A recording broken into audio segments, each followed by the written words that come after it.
Hi everyone, welcome to week 3 of English 2327. You know who I am. I'm Mrs.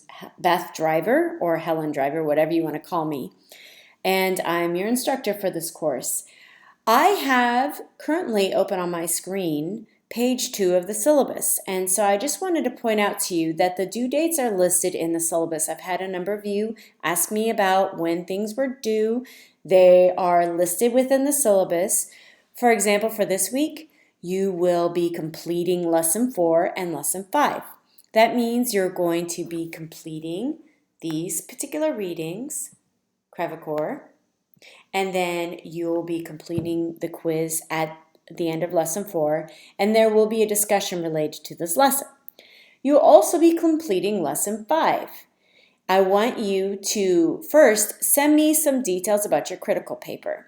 This is for you. This is not for me. This is for you to prepare you for this essay so you don't try to do everything the night before. It also lets me know if you're on the right track, and so I can help you before I tell you you're on the right track when you hand in your final essay. It is better for you to know at the beginning than at the end if you're going in the wrong direction. Please send me details. I want to know and I want to help you. That is what I'm here for, is to help you. So I am looking forward to seeing these details by the end of the week. You'll also be reading Jonathan Edwards' Sinners in the Hands of an Angry God. It's a rather dark and spirited essay. You might find it interesting.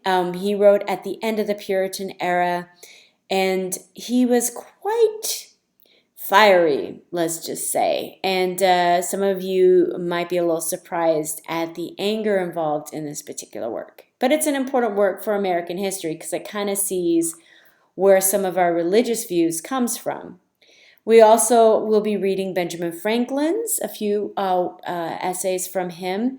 One thing that I want you to take from his work is the idea of pulling up ourselves by our bootstraps, the idea that we could become successful through hard work. We can achieve if we just try. A lot of these ideas come from Franklin, who worked and strove to perfect himself. And you can see this from his diary in his letter to his sons. You can see that in the readings this week. Also, we'll be reading Thomas Jefferson, very important figure in American history. Well, his writing is equally important, and we'll be focusing on him this week as well. I also want you to complete the Lesson 5 discussion, and that's due by Sunday as well. Note that your first AR1 response will be was due last Sunday. If you have not handed it in, I need it as soon as possible. A couple of you have handed it in through the messages. I cannot accept assignments through the messages. You have to upload it through the papers projects area of the classroom. I must have a safe assign report created with your assignment. If you can't upload a doc file, upload a PDF. I can accept that. I just can't accept pages or text or .rtf files. Okay? So again, let's kind of look at the lessons. I'm going to go through Lesson 4. I want you to read through the lecture notes, note the learning activities. Crevecoeur is here. Okay, so if you're looking for where his writing is, it's right here. And then also we have the discussion and a quiz. For Lesson 5, I want you to read the notes here. Note that the notes may or may not show up on the midterm. So take a look at them, know them, understand them. You might see them again in terms of questions.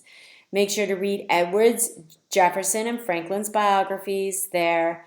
Complete the learning activities. Note the detailed discussion of the topic. Get that to me through messages. And then complete the Lesson 5 discussion. Do you have any questions? I would love to answer them.